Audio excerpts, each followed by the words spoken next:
75% மக்கள் சொல்லுகிறார்கள் எங்களுக்கு கன்சர்வேட்டிவ் பார்ட்டியை பிடியாதபடியா நாங்கள் லேபருக்கு சப்போர்ட் பண்றோம். அது ஜனநாயகம் என்று சொன்னீர்கள் என்று சொன்னால் பிடியாததான் ஜனநாயகம் என்று சொல்ல வேண்டி வந்துவிடும். இடதுசாரிகளுடைய கருத்தியல் அல்லது அந்த கருத்தியலை முன்னெடுக்கிறவர்கள் தோற்று போனார்கள். நிச்சயமா தோற்று போனார்கள். ஆக்களுக்கு தங்களை லேபர் என்று சொல்ல விருப்பம் இல்லை. அவைகள் லேபர் என்றால் எனக்கு நம்ம வேலை செய்வாங்க. ஒரு குறைஞ்ச ஆக்கள் விருப்பமின்மை ரெண்டு விதத்தை தெரிவிக்கப்படலாம். ஒன்று கன்சர்வேட்டிவ் பார்ட்டிக்கு எதிராக, இரண்டாவது லேபர் பார்ட்டிக்கு எதிராக. வணக்கம் நேயர்களே, இன்று மற்றொரு கலந்துரையாடலில் உங்களுக்கு மிகவும் அறிமுகமான அசாட்டிக் அமைப்பின் செயலாளரும் ஈரோஸ் அமைப்பின் முன்னாள் உறுப்பினரும் சமூக செயற்பாட்டாளருமான ரவி சுந்தர்லிங்கம் அவர்களை சந்திக்கின்றோம். வணக்கம் ரவியன. வணக்கம் ஜெயவான். என்னென்றால் இப்ப இன்றைக்கு பிரித்தானிய தேர்தல் நடக்குது. உலகம் முழுவதுமே ஒரு தேர்தல் காலமாகவும் இது இருக்குது. பிரித்தானியா ஒரு ஜனநாயகத்தின் ஒரு தாயகம் என்று சொல்லப்படுது. இது எவ்வளவு தூரம் உண்மை? பிரித்தானியா தாயகமா இருக்கிறது காரணம் உலகம் முழுக்கதையும் ஒரு காலத்துல தன்னுடைய ராட்சத்துக்களை வச்சிருந்தபடியால் தாயம் என்று சொல்லலாம். ஆனா தொடங்கின இடங்கள் எங்கேன்னு பாத்தீங்கன்னு சொன்னால் இந்தியாவில தொடங்கி இருக்கு ஜனநாயகம். ஐஸ்லாந்து தான் உண்மையாக பாராளுமன்ற ஜனநாயகமே தொடங்கினது. அதை விட கிரீஸ்லயும் ஜனநாயகங்கள் எத்தனை விதத்துல வடிவங்கள் இருந்திருக்கு. அப்ப ஜனநாயகத்தின் வடிவங்களை வச்சு கொண்டு கதைச்சாலே பல இடங்கள்ல காட்சி ஜனநாயகம் இருக்கு. அதனுடைய அந்த கதையால் நாங்கள் வாங்கின கதையா இருக்கிறோம் என்று சொன்னால் எங்களுக்கு கொலோனியல் அதிபர்கள் படிப்பிச்சதை நாங்கள் உள்வாங்கிட்டோம். அதுல பிரச்சனை பிழை என்று சொல்ல இல்லை. ஆனால் இன்றைக்கு காலம் அப்படியான விளக்கங்கள்ல இருந்து நகர்றது. நிச்சயமாக அதான் அந்த அடிப்படையில தான் பார்த்தா இவர்கள் கிட்டத்தட்ட சைனாவில ஒரு கட்சி ஆட்சி முறை இருக்குது, இங்க கிட்டத்தட்ட 2 கட்சி ஆட்சி முறை. நம்பர்ஸ்ல தானே வித்தியாசம். இதுக்கு விளக்கம் இந்த முறை எழுதின பார்த்தேன். சைனாவில் இருக்கிறதுக்கும் இங்க இருக்கிறதுக்கும் ஒரு வித்தியாசம் இல்லை. ஸ்ட்ரக்சர் எடுத்து பாத்தீங்கன்னா, அதாவது அமைப்பு வடிவம் என்ன, அமைப்பு வடிவம் பர்பஸ் என்னன்னு கேட்டீங்கன்னா டெலிவரி தான். இப்ப டெலிவரி யாருக்குன்னு கேட்க நீங்கள் அப்ப மெக்கானிசம் ஒன்றை உருவாக்குறீங்க. அங்க 1 பார்ட்டி ஸ்டேட் இருக்கு, இங்க 2 பார்ட்டி ஸ்டேட் இருக்கு. 2 பார்ட்டிக்கு இடையில பின்னால் இருக்கிறது 1 பார்ட்டி தான், அதாவது எலிட் பார்ட்டி. அந்த எலிட் பார்ட்டி இவ 2 பேரையும் ரெகுலேட் பண்ணி கொண்டிருக்கும் மாறி மாறி. அப்ப உண்மையில அங்க அப்படி பாத்தீங்கன்னு சொன்னா இன்னும் ஒரு ஃபனியான விதத்துல சைனா மோர் டெமோக்ராட்டிக். அட்லீஸ்ட் அங்க பின்னால இருக்கிற பார்ட்டி லெஜிட்டிமேட் பார்ட்டி.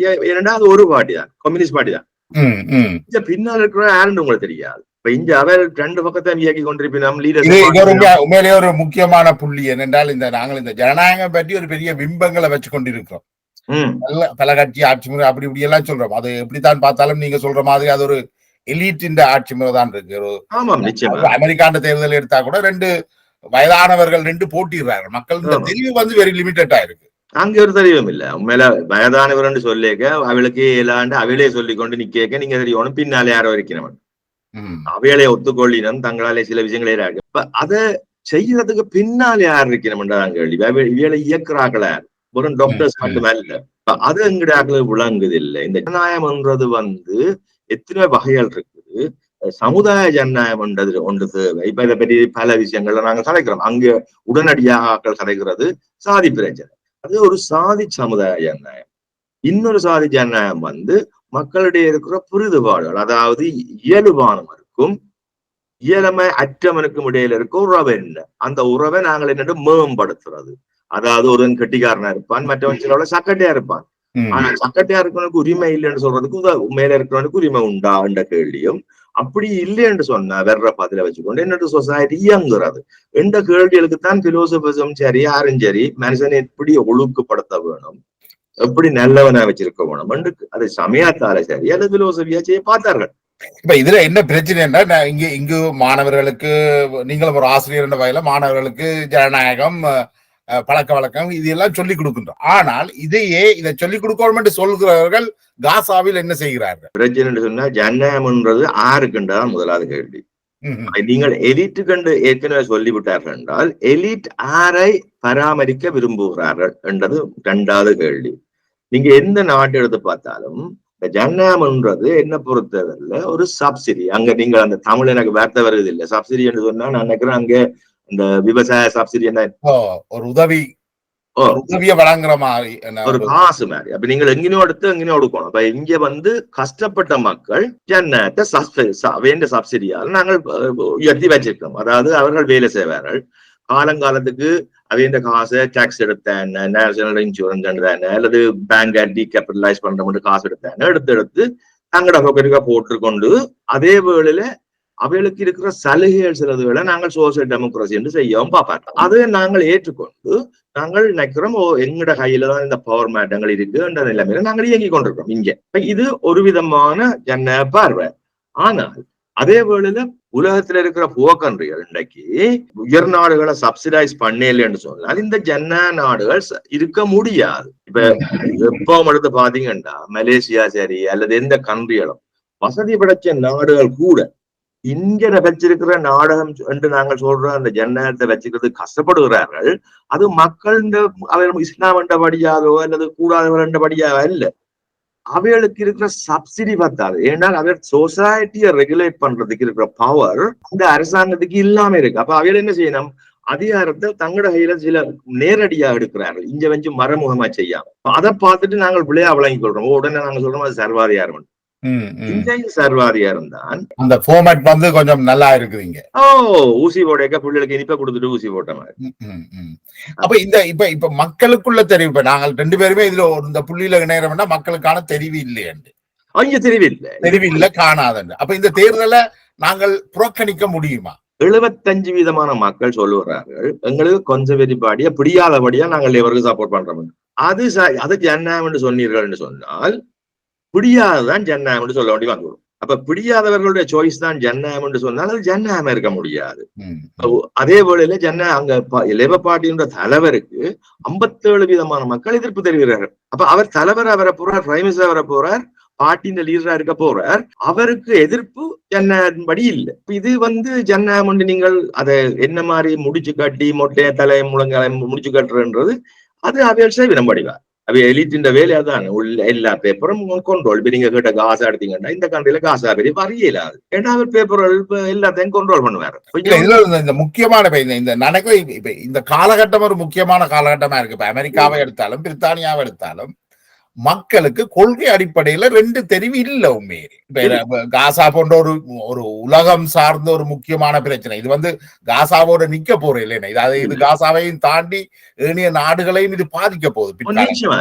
யூரோப் எடுத்தீங்கன்னு சொன்னா யூரோப் இன்றைக்கு கிட்டத்தட்ட ஒரு சைக்கிள் முடிஞ்ச மாதிரி, அதாவது இண்டஸ்ட்ரியலைஸ் சைக்கிள் முடிஞ்சு அதுல இடைக்காலத்துல ஹிட்லர் வந்த காலம் ஒன்று இருந்தது. ஹிட்லரை பிழை என்று சொல்றதும் சரி என்று சொல்றதும் எல்லாம் எங்களுடைய ஓன் கண்ணுக்கு ஆக்கள் கொடுக்குற வளர்ச்சியாலும் பார்வையாலும் பிரச்சனைகளும் ஒரு பக்கத்துல, இன்னொரு பக்கத்துல எங்களுக்கு அறிவு இருக்கணும் எது போல எது சரின்னு பார்க்கறதுக்கு அதை வச்சுக்கொண்டு ஹிட்லர் என்றாயிருக்கிறது எங்களுக்கு தகமை வேணும். ஆனால் ஹிட்லர் ஏன் வந்தார் என்று கேட்டீங்கன்னா அந்த காலகட்டம் இன்றைக்கும் வந்திருக்கு. ஏன்னு சொன்னால் இந்த 2 பார்ட்டி டெமோக்ரஸியால் இப்படியான இதுகள் எல்லாம் ஒரு ஸ்டேட்டஸ் போக்கு வந்துட்டு, அதாவது தேக்க நிலைமைக்கு வந்து விட்டாரு.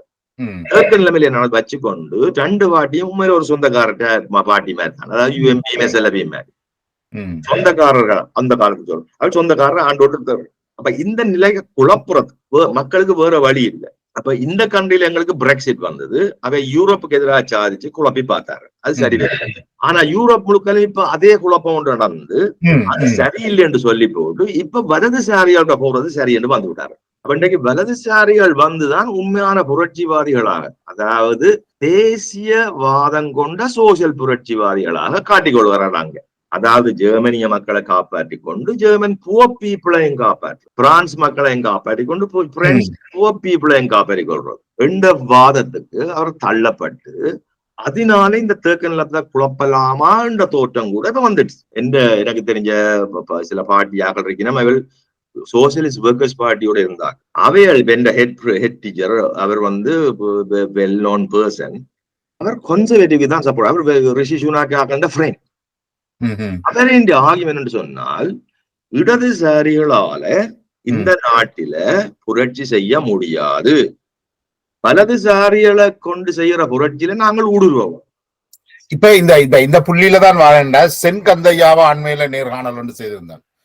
சென்கந்தையாவுடைய வாதம் என்னென்றால் இடதுசாரியத்தை வச்சுக்கொண்டு நாங்கள் ஆட்சியை கைப்பற்றலாம். இது கிட்டத்தட்ட உலகம் பூராகவும் பார்க்கப்படுது. அதான் லெனின் அத போ பெனி சாண்டர்ஸால வரையிலாம் போச்சு அமெரிக்காவுல. லெனின் எப்போ சொன்ன விஷயமா இதான். லெனின்ல போல்ஷிவிக்ன்றது பெரும்பான்மை மக்கள் அல்ல. அப்ப இது அதை நோக்கித்தான் இது நாங்கள் போறோமா? இப்ப வலதுசாரிகளை நோக்கித்தான் இந்த ஏற்கனவே அந்த இயக்கம் மட்டும் துவங்கிட்டுது. நெதர்லாந்துல இருக்கலாம், ஸ்பெயினா இருக்கலாம், இத்தாலி, பிரான்ஸ், இப்ப யூகேலையும் அது நடக்குது. ஆனா இன்னொரு விஷயத்தை நீங்க கவனிக்கணும். இந்த மக்கள் தங்களோட இயலாமைக்காக லேபருக்கு என்ன மாதிரி போட் பண்றார்களோ தங்களோட இயலாமைய வெளிக்காட்டுறதுக்குத்தான் இந்த வலதுசாரிகளுக்கும் அவர்கள் சாரம் கொடுக்கிறார்கள். வலதுசாரிகள் என்று முத்திர குத்துறதுல ஒரு பிரச்சனை இருக்கு. ஒரு பிரச்சனை ஒன்று இருக்குது. ஏன்னு சொன்னால் ஆக்களுக்கு பிரெக்சிட்டுக்கு என்ன மாதிரி ஏன் பிரெக்சிட் எங்களுக்கு வேணும் என்று சொன்னால் எங்களுக்கு இதுகள் வேண்டாம் என்று சொல்றதுக்காக எப்ப அது சரி வரையிலையோ அதை விட்டு புற லேபர் பார்ட்டிக்கு திரும்பி போயிட்டார். இது நீங்கள் கவனிக்கணும். எல்லா இடத்துலையும் அத மக்கள் கையிழந்து போய் வைக்கப்பட்ட நிலைமையில கையாளாக நிலைமைக்கு தள்ளப்பட்ட நிலைமையில அவைகளை ஒரு இம்பார்ட்டன்ட் பவர்லெஸ் பீப்புளாக இந்த அரசாங்கங்கள் எல்லாம் சேர்ந்து செய்துட்டார்கள். அதை மூடுறதுக்கு ஆற கொண்டுறோம் ஒரு எரும மாட்டை கொண்டுறோம் நிற்கிறார்கள். அதுக்கு பிறகு நாங்கள் பார்த்துக் கொள்வோம் பசுமாடாக என்ற நிலைமைக்கு மக்கள் தள்ளப்பட்டிருக்காங்க. இப்ப இந்த பசுமாடுகள் உண்மையா இருக்காண்டா இப்ப நீங்க கேட்க வேண்டிய கேள்வி. நான் சொல்றேன் பசுமாடுகள் இருக்கிறார். ஏன்னா முந்தியில் பார்க்க ஐரோப்பிய மக்கள் சரி உலக மக்கள் சரி 2 விதத்துல அந்த நிலைக்கு தள்ளப்படுகிறார்கள். ஒன்று அறிவால தள்ளப்படுகிறார்கள், உணர்வால தள்ளப்படுகிறார்கள். ஏன்னா அவர்கள் மிக்ஸ் மேரேஜ்களையும் மிக்ஸ் லைஃப்லையும் உலகம் உண்டாக வந்ததால மாறி இருக்கிறாங்க. 2வது அவைகளுக்கு தெரியுது தாங்கள் முந்தி மாறி அந்த எலிட்டோட இல்லை. எலிட் என்று சொல்லி தேசியவாதம் கதைக்கிறார்கள். உண்மையாக தேசியவாதியத்துக்கு ஒரு விதமான தொடர்பும் அல்லாதவர்கள் என்பதை அவர் உணர்வு பூர்வமாக உணர்ந்தில்ல. அவையால் அப்ப இன்றைக்கு இதோட நிக்கணும் என்று சொல்றதுக்காக நிக்க போறேன் இல்லை. அதான் எந்த பாயிண்ட். அப்ப நாங்கள் அது ஓகே நீங்க சொன்ன அந்த புள்ளி மிக முக்கியம் நினைக்கிறேன். அதாவது மக்கள் விருப்பத்தை தெரிவு செய்யாம விருப்பமின்மையத்தான் தெரிவு செய்ய வேண்டிய ஒரு நிலைமை வருது. அப்ப இதுவே இடதுசாரிகள் தோத்து போனார்கள். இடதுசாரிகளுடைய கருத்தியல் அல்லது அந்த கருத்தியலை முன்னெடுக்கிறவர்கள் தோற்று போனார்கள் நினைக்கிறேன். நிச்சயமா தோற்று போனார்கள். இப்ப நாங்கள் எல்லாரும் இந்த தோல்வியை ஒத்துக்கொள்ளாம இந்த புலிகள் மாதிரி தான் நான் திருப்பி சொல்றேன். புலிகள் தோல்வியை ஒத்துக்கொள்ளாமல் சிதைஞ்சு போற மாதிரி நாங்களும் சிதைய வேண்டிய தேவை இல்லை. மார்க்ஸ் என்ன சொல்றாருன்ற அது ஒன்று மட்டும் முக்கியமா சொல்றோம். ஒரு பிலோசபராக கம்யூனிஸ்டாக இல்ல. அவர் என்ன சொல்றாரு என்றால் அறிவாளிகள் புத்திஜீவிகள் பிலோசபர்ஸ் அவர்கள் ஒரு நிலைமையை விளங்கப்படுத்துறது மட்டுமல்ல அந்த விளக்கத்துக்கான மாற்றத்துக்கான வகைகளையும் கொடுக்கிறவர்கள் அவர்கள் தான் உண்மையான விளக்கக்காரர்கள் சொல்றாரு. அப்ப நாங்கள் மார்க்ஸோடைய நின்றுட்டோம் என்று சொன்னால் அதை சொல்றதே திருப்பி சொல்லுவோம் என்று சொன்னால் எல்லா இடத்துக்கும் அந்த மூடிதான் பொருந்தும் என்று சொல்லுவோம் என்று சொன்னால் அதுக்கால வர்ற லீக்குகளுக்கு நீங்கள் பதில் சொல்ல முடியாது. இப்ப இன்றைக்கு நீங்க தமிழாக எடுத்து பாத்தீங்கன்னா எங்க போயும் பாருங்க, நீங்க தமிழ் கூட்டம் எங்க நின்றாலும் அவைகள் கொஞ்சம் போடுறாங்க நிறைய பேர் இருக்கும். ஏன் என்று கேளுங்க. உண்மையில 2 காரணம் சொல்லு. ஒன்று தமிழாக்களை ஏதோ சப்போர்ட் பண்ணவர் அங்கே ஒரு காவடி எடுத்துட்டு போய் கள்ளனுடன் போயிட்டு இப்ப லோடா தாசாக குண்டு ஓட்டுறான், குண்டு ஓட்டுறான் பாவி அவன் ஒருதன். 2வது காரணம் எங்களுடைய ஆக்களுக்கு தங்களை லேபர் என்று சொல்ல விருப்பம் இல்லை. அவைகள் லேபர் எனக்கு நம்ம வேலை செய்யறாங்க.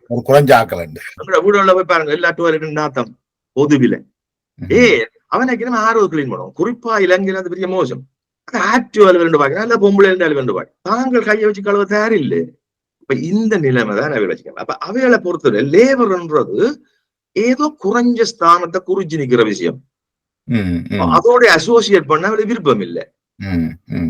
இது இதுக்கு ஸ்ட்ரக்சரல் பிரச்சனை இருக்கு. அதாவது பொதுவாகவே பிரித்தானியா பொறுத்தவரை சிறுபான்மை சமூகங்கள் தொழிற்கட்சி சார்ந்துதான் வாக்களிச்சிருக்கு நீண்ட காலமா. மட்டும் இந்த சிக்கலோடு இருக்குல்ல நாங்கள் விதிவில. அப்ப எங்களுக்கு இப்ப நான் சொல்ல வந்த பாயிண்ட் என்னன்னு சொன்னால் இந்த பொதுவாக இந்த உலகத்துல லேபர் என்ற ஸ்ட்ரக்சரல் மீனிங் மாறிட்டு.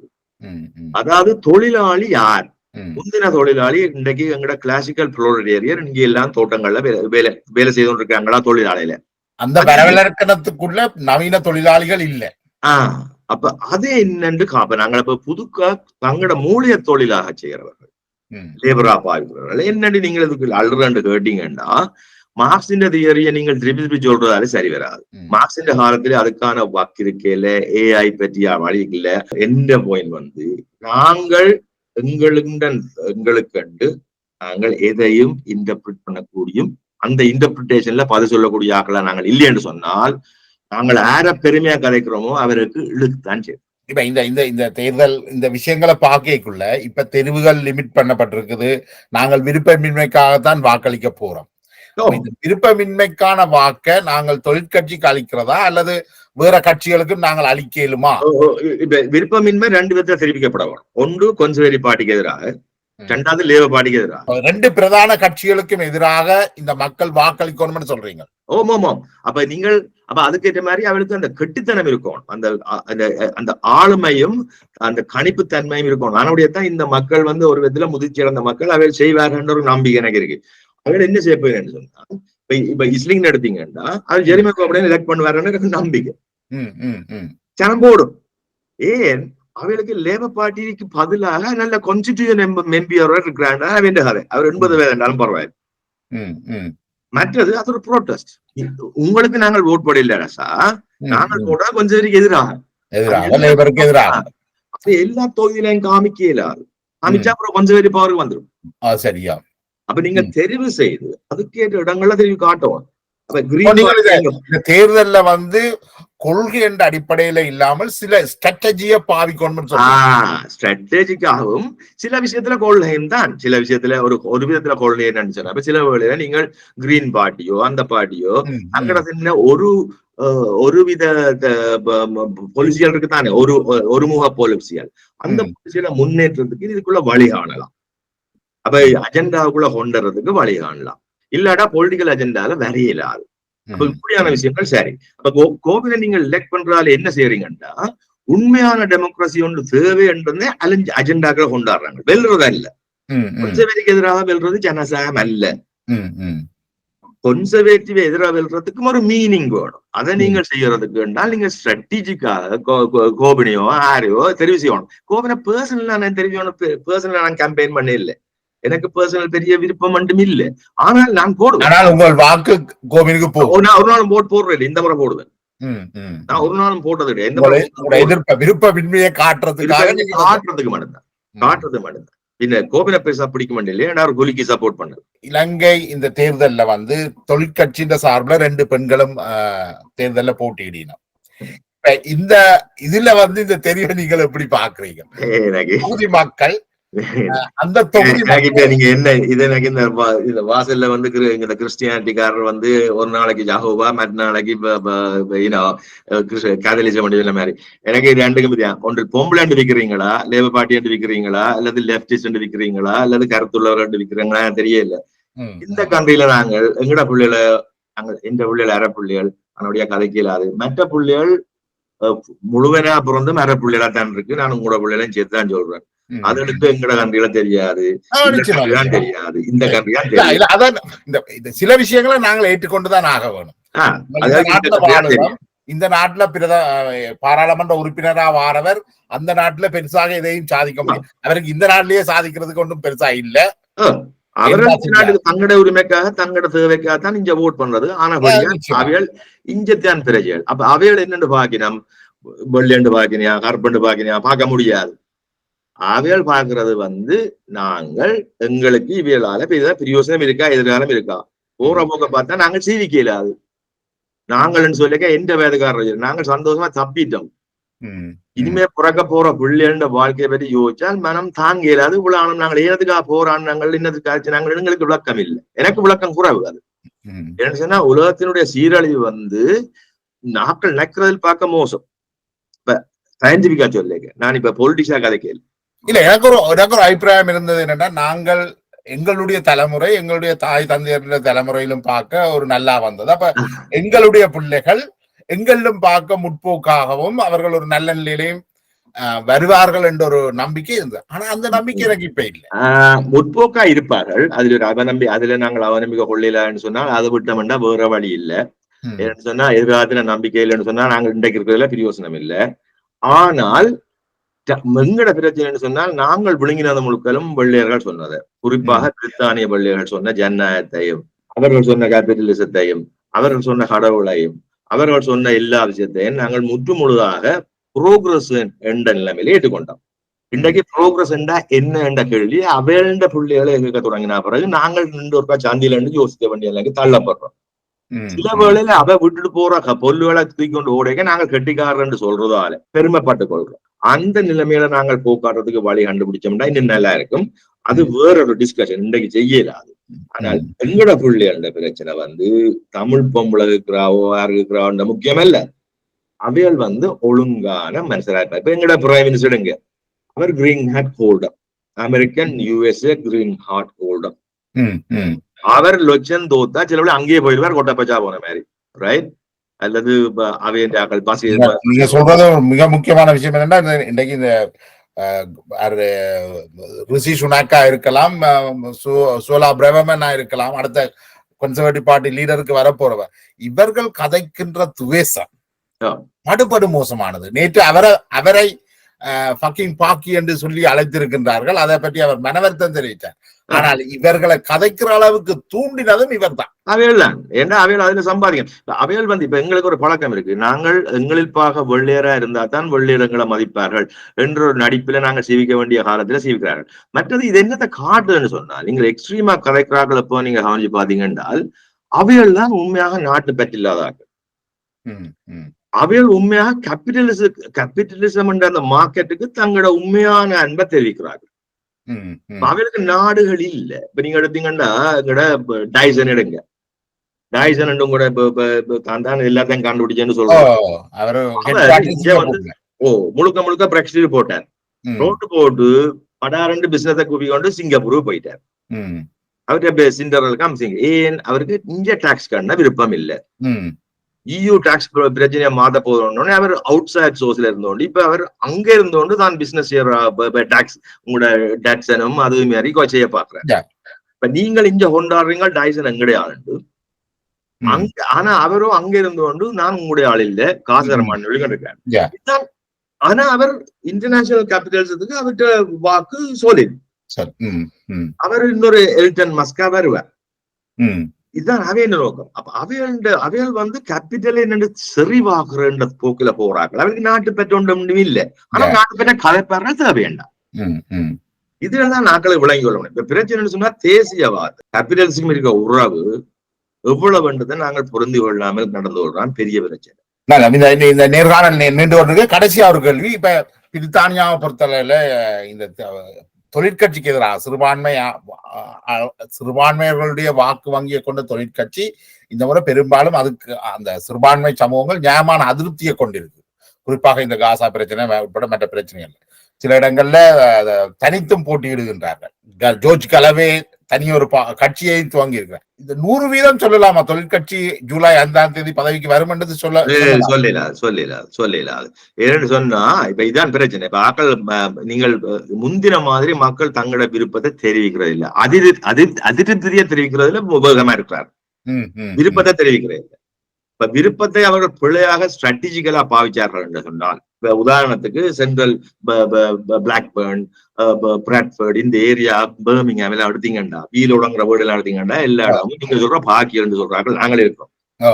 எங்களை விடுங்க, எங்களுக்கு ஒரு விதமான லோயல்ட்டியும் இல்லை. புலியில இருந்தவனுக்கே புலி லோயல்ட்டி இல்லை. சாணபடியா கதையை விடுவோம். ஆனால் நாங்கள் வந்து கதைக்கிறது வந்து லேபர் பார்ட்டிக்கு லோயலா இருக்க தேவையில்லையாவே என்று நிலைமைக்கு வாழ்ந்தினே என்று சொன்னால் சிலவள கன்சர்வேட்டிவ் பார்ட்டி இடங்க. அதனால அந்த காசாவால வந்த சீரழிவு, அதனால வந்த அதிருப்தி, அதனால வந்து எனக்கும் தான் இருக்கு. ஆனால் எந்த ஓட்டுல அது பிரியோசனம் இல்லை. நான் இங்க இஸ்லிங்ல வெள்ளையரோட இருக்கு. நீங்க போட்டிகளோ இல்லையோ ஜெர்மி கோவிட் வந்துருவார். இங்க எந்த பிரியோசனம் இல்லை. அங்க வந்து இந்த சான்சல் இருக்குது ஜனம் எதிராக வருவது. அதை வச்சுக்கொண்டு சில வேளை லிபரல் பார்ட்டியோ அல்லது கன்சர்வேட்டிவ் பார்ட்டியோ வெல்லக்கூடிய சான்ஸ் இருக்கு. அப்ப 30 தொகுதிகள் அப்படி ஒரு நிலைமையில இருக்கு. அதை நாங்கள் இல்லைன்னு சொல்லல. உண்மையிலேயே சொல்ல போனால் தொழிற்கட்சி கியர் ஸ்டாமர் வந்து ஒரு ஆளுமையால இந்த தேர்தலில் அவருக்கு பேர் ஸ்டாமர் என்று சொல்றாங்க. நான் அவரை ஸ்டாமர் என்று தான் சொல்றது. அவர் ஸ்டாமர் தான் கதைக்கிறார். சொல்றது முழுக்கலும் போய் அன்பார்ச்சுனேட்லி. அதாவது இன்றைக்கு ஒரு பொலிட்டிஷியன் எப்படி இருக்கணும்ன்றது பொரிசின் பொய்யலில் பார்க்க இன்னொரு கட்சம் மேல கொண்டு இருக்கிறார். இவர் உண்மையான போய் சொல்றார். அவர் பொய்யான போய் இந்த சிஸ்டத்தை அப்படியே வச்சிருக்கணும்ன்றதுல மிக அக்கறையான ஆள். அவர் பழைய ஆலயம் கூட்டி யாழ்ப்பாணத்துக்கு லேபர் என்றதிலும் பார்க்க இது ஒரு நியூ கன்சர்வேட்டிவா தான். அவர் கமரனை கூட்டி வந்து அதான் கமரன் வந்து அவரோட ஃப்ரெண்டா இருப்பார். இந்த புள்ளியோட அதாவது இந்த தேர்தல்ல வந்து நீங்கள் பெரும்பாலான 2 கட்சிகளையும் புறக்கணித்து மக்கள் ஒரு தங்களுடைய எதிர்ப்பையும் விருப்பமின்மையும் காட்டணும் என்ற புள்ளியோட நாங்க நினைக்கிறேன் இந்த நேர்காணலை நல்ல கொண்டு வருவோம். நல்ல விஷயம். உங்களுடைய நேரத்துக்கு நன்றி.